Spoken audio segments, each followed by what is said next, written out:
Aujourd'hui, j'aimerais te parler de l'histoire de trois personnes.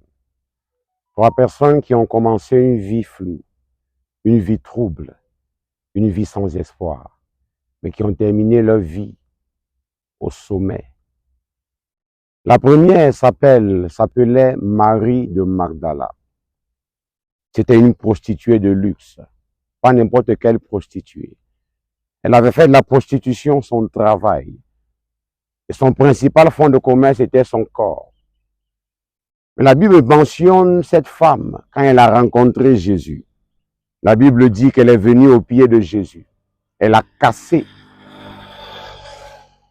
un pot de parfum tellement cher, au point où Judas l'Iscariote s'est indigné. Comment ce parfum cher, qui coûte plus de 300 deniers, a été cassé? Mais cette femme savait qui elle avait rencontré. Elle avait rencontré le seul homme qui avait entre ses mains sa destinée.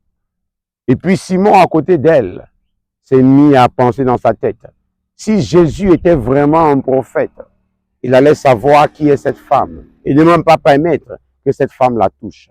Parce que cette femme s'était prosternée aux pieds de Jésus. Elle avait cassé le parfum, versé sur ses pieds, elle pleurait, elle a lavé ses pieds avec sa chevelure. La chevelure d'une femme représente sa gloire selon 1 Corinthiens chapitre 11. Mais cette femme a été transformée par Jésus. De prostituée, elle est devenue disciple. Au point où elle allait de lieu en lieu, dans Luc 8, elle est présentée comme une femme de qualité qui suivait Jésus partout où il allait et l'aidait avec leurs biens. La deuxième, la Bible ne présente pas son nom, mais on l'appelle la femme pécheresse, qui a été prise en flagrant délit d'adultère avec un homme. Amenée devant Jésus avec ses bourreaux, prêts à la lapider. Ils ont dit à Jésus, cette femme a été prise en flagrant délit d'adultère. Et la loi de Moïse dit qu'une telle femme doit être lapidée.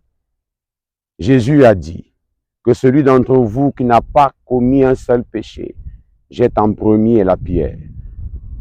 Et la Bible continue en disant que tous accusés par leur conscience, du plus grand au plus petit, ont abandonné leur pierre et sont retournés. Et quand Jésus s'est levé, il a dit, femme, où sont tes accusateurs? Et puis il a dit, moi aussi je ne te condamne pas. Va, mais ne pêche plus. Et sa vie a été transformée. La troisième personne s'appelait le fou de Gadarate. Son nom n'est pas mentionné aussi. Il peut représenter aujourd'hui un drogué, quelqu'un qui est possédé, quelqu'un qui n'a plus contrôle sur son corps.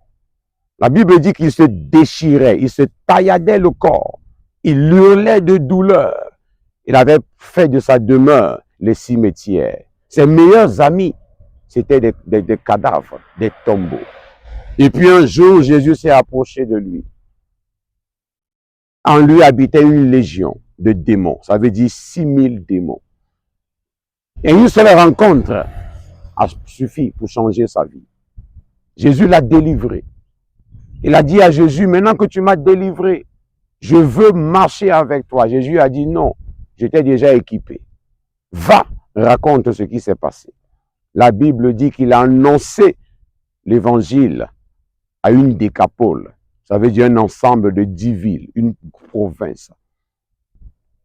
Toi, qui es tourmenté dans la prostitution, tu as tout essayé, mais rien n'a marché. Et tu t'es dit, au moins mon corps peut devenir source de gain. Je veux te dire que Jésus-Christ te tend la main. Viens à Jésus comme Marie de Magdala. Ou laisse-toi amener vers Jésus comme la femme pécheresse. Ou encore, laisse Jésus entrer dans ta vie comme le fou de Gadarate. Toi qui es tourmenté par la drogue, la cigarette, les jeux au hasard. Tout ton argent va dans les jeux au hasard, dans les maquis, dans les boîtes de nuit. Toi qui dépenses des centaines de mille, des millions même pour tes artifices, des cheveux de luxe, des habits de luxe, des bijoux de luxe. Tu vends ton corps à n'importe qui. Tu ne sais pas qui entre en toi, ni ce qu'il laisse. Tu es tourmenté par ces esprits impurs. Tu n'arrives pas à dormir la nuit. Mon frère, ma soeur, tu peux être délivré de ça. La preuve, c'est que, armés de prière et de délivrance en Jésus-Christ, nous avons des femmes qui étaient experts dans la prostitution, qui voyageaient dans les pays même pour coucher avec des hommes qui ont été délivrés par le Seigneur Jésus. Et aujourd'hui, elles sont des servantes de Dieu, responsables, respectables. La plupart d'elles sont même déjà mariées, ayant des enfants. Qui pouvait imaginer qu'une prostituée pouvait être stable dans un foyer? Qui pouvait imaginer qu'un drogué pouvait devenir un serviteur de Dieu? Oui, c'est ce que Jésus est capable de faire. Je suis le prophète Jérôme Ngampi de la mission Armée de prière et je te propose la délivrance en Jésus. Jésus veut te délivrer. Il veut faire de toi une référence pour ta famille, pour ton village, pour ton pays et pour ta génération. Contacte-nous et laisse Jésus faire le reste. Je suis convaincu que tu seras le prochain à témoigner. Que Dieu te bénisse. Shalom.